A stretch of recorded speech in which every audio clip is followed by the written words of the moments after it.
कोने से एक युवती उसके सामने आई। उसका नाम था शिया। शिया शिया मुस्कुराई और बोली, काफी वक्त हो गया माशान, तुम बहुत बदल गए हो।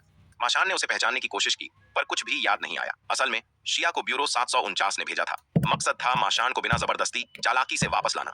वो उसके पास बैठी, धीरे धीरे बात करने लगी, और जब ट्रेन तेजी से आगे बढ़ने लगी तो माशान को एहसास हुआ कि ये ट्रेन किसी मंजिल की ओर नहीं बल्कि फंसाने के लिए चल रही है। शिया ने कहा, क्या तुम्हें सच में कुछ याद नहीं माशान? मैं तुम्हारी बचपन की दोस्त हूँ, हम दोनों एक ही जगह पले बढ़े थे, वहीं जहाँ तुम जैसे बच्चों पर प्रयोग होते थे। अब माशान की आंखों के सामने पुरानी यादें चमकने लगी। वो दिन जब उसके माता पिता की मौत के बाद उसे ब्यूरो 749 ने पकड़कर स्पेशल चिल्ड्रन प्रोग्राम में डाल दिया था। वहाँ ऐसे सैकड़ों बच्चे थे जिनके अंदर अलौकिक शक्तियां थीं, लेकिन माशान बाकी सबसे अलग था। लेकिन उस भीड़ में एक ही लड़की थी जो उसके साथ खड़ी रहती थी, शिया। वो हमेशा कहती थी, माशान चाहे जो भी हो वो अकेला नहीं है। अब सालों बाद वही शिया उसे वापस उसी जगह ले जा रही थी जहां से उसकी कहानी शुरू हुई थी, ब्यूरो 749 के गुप्त ठिकाने पर। जैसे ही माशान ब्यूरो 749 की रहस्यमयी लैब में पहुंचा, उसका सामना हुआ वहां के नए हेड डोंगबेई से, एक ऐसा आदमी जिसकी आंखों में ठंडक और शब्दों में जहर था। डोंगबेई ने आते ही कहा, हमें तुम्हारी जरूरत है माशान, हमें ऑर्गेनिज्म शून्य के राज का पता लगाना है। माशान हैरान रह गया। वो जानता था ये काम किसी मौत से कम नहीं, इसीलिए उसने साफ मना कर दिया। लेकिन तभी डोंगबेई ने अपनी असली चाल चली। उसने धमकी दी, अगर तुमने इनकार किया तो तुम्हारे पिता गुजियो और मां रेनियन को गिरफ्तार कर लिया जाएगा, टैक्स चोरी और नकली शराब बेचने के इल्जाम में।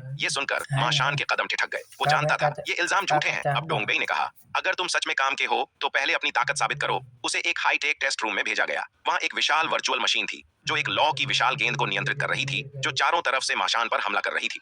शुरुआत में माशान बहुत कमजोर लग रहा था। वो अपनी शक्ति को जगा ही नहीं पा रहा था। डोंगबेई बार बार चिल्ला रहा था, ज्यादा फोकस करो, दिखाओ वो ताकत जिसके लिए तुम मशहूर हो। लेकिन कुछ भी काम नहीं कर रहा था। और तभी जब माशान लगभग हार चुका था, उसके दिमाग में बचपन की काली यादें लौट आई। वो दिन जब सब बच्चे उसे राक्षस कहकर सताते थे, उन यादों की जलन और गुस्से ने उसके अंदर सोई हुई शक्ति को भड़काया। अचानक उसका शरीर नीली रोशनी से चमक उठा और एक झटके में वो विशाल गेंद विस्फोट कर गई। पूरा सिस्टम फेल हो गया। सायरन बजने लगे, स्क्रीनें जल उठी, सारे अधिकारी डर गए। लेकिन तभी एक अफसर को कुछ अजीब मिला। माशान के बैग में एक छोटी दवा की शीशी, और वो दवा वही थी जो गुजियो ने बनाई थी। अब ब्यूरो को समझ आ गया, माशान के अंदर कुछ और भी छिपा है। कुछ देर बाद जब माशान को होश आया तो उसने देखा कि वो एक बंद कमरे में है, पसीने में भीगा हुआ और आंखों में डर साफ झलक रहा था। के लिए ऑर्गेनिज्म शून्य की तरह बदलने से बच सकता था। यह सुनकर डोंगबेई की आंखों में लालच चमक उठा। वो तुरंत माशान को एक गुप्त प्रयोगशाला में ले गया, जहां रखे थे ऑर्गेनिज्म शून्य के छोटे छोटे रूप, जिन्हें मिनी सबस्पीशीज कहा जाता था। डोंगबेई की मंशा साफ थी। वो चाहता था कि माशान अपनी शक्ति का इस्तेमाल कर इन जीवों से संपर्क करे, उनसे बात करे। शुरू में माशान कुछ समझ नहीं पाया, उसे बस डर लग रहा था। कांच के पीछे हजारों अजीबोगरीब जीव एक साथ उसकी ओर देख रहे थे। लेकिन तभी डोंगबेई चिल्लाया, कनेक्ट करो उनसे माशान, अभी। मजबूरी में माशान ने अपनी ऊर्जा केंद्रित की, और तभी कुछ हुआ।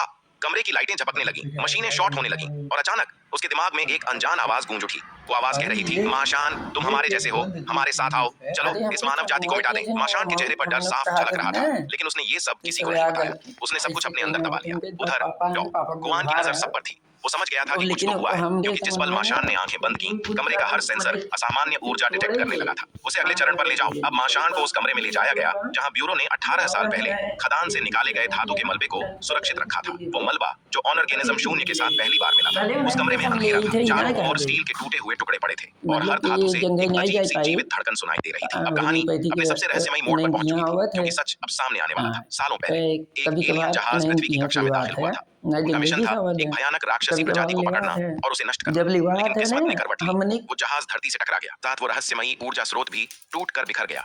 वो ऊर्जा जो किसी भी जीव को विनाश या पुनर्जन्म देने की ताकत रखती थी। टूटने से पहले एलियंस ने अपनी शक्ति का असली कोर, पावर कोर, उसी धातु के अंदर छिपा दिया था।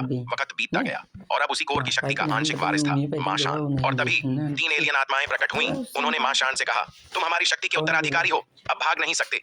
और पलक झपकते ही तीनों एलियंस की आत्माएं माशान के शरीर में समा गईं। अचानक उसके भीतर से नीले और लाल रंग की रोशनी फूटने लगी। उसकी पीठ से फिर से विशालकाय पंख निकल आए, और खून की कुछ बूंदें जब टूटी हुई धातु पर गिरीं तो वो धातु धीरे धीरे चमकने लगी, जैसे उसमें फिर से जीवन लौट आया हो। ब्यूरो 749 को अब पूरा यकीन हो गया, अगर माशान पूरी तरह जाग जाए तो वो उन धातु टुकड़ों को जोड़ सकता है, और वही ताकत ऑर्गेनिज्म शून्य को खत्म करने का एकमात्र रास्ता। लेकिन उसी वक्त खदानों की गहराई से उठी सफेद धुंध, वो धुंध थी ऑर्गेनिज्म शून्य का जैविक झर, जो पूरे शहर में फैलने लगा।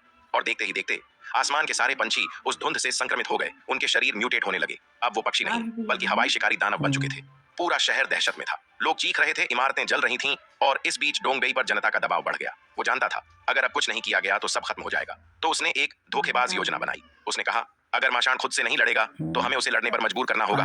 उसने शिया को चुना, माशान की पुरानी दोस्त जो उसे धोखा देने से इनकार कर देती है। तो डोंगबेई ने शिया की जगह एक और औरत भेजी। मेइमे को म्यूटेटेड महिला का रूप दिया गया जो ऐसा दिखे मानो उस पर भयानक प्रयोग हो रहे हों ताकि माशान का दिल पिघल जाए। अब ब्यूरो की बनाई हुई चाल सफल हो चुकी थी। माशान और मेई ने अचानक एक बड़ा विस्फोट और हंगामा खड़ा किया जिसका फायदा उठाकर दोनों ब्यूरो 749 की सुरक्षा दीवार तोड़कर भाग निकले। दोनों का अगला मकसद साफ था, गुजियो तक पहुंचना जो इस वक्त खदान के पास ही कहीं छुपा हुआ था। उधर ब्यूरो में माहौल गर्म हो चुका था। डोंगबेई ने शिया को और बाकी स्पेशल एबिलिटी एजेंट्स को आदेश दिया, माशान को हर हाल में पकड़ो, वो अब सिर्फ इंसान की तबाही है। और खुद डोंगबेई निकल पड़ा गुजियो के पास, उस व्यक्ति के पास जिस पर उसे शक था कि वही माशान की शक्ति को दबाने वाली दवा बना रहा है। पहली बार डोंगबेई को यह भी पता चला कि गुजियो पहले ब्यूरो 749 का ही वैज्ञानिक था, वो भी उस दौर में जब ब्यूरो के सारे रहस्य दफन किए गए थे, इसलिए अब तक कोई उसकी सच्ची पहचान नहीं जानता था। दोनों की मुलाकात एक पुरानी फैक्ट्री के खंडहर में हुई। वहां हवा में धूल थी और जमीन पर पड़े शीशे मध्यम रोशनी में चमक रहे थे। डोंगबेई ने गुस्से में कहा, तुमने उसकी ताकत क्यों दबाई? गुजियो कहाँ जाते हैं?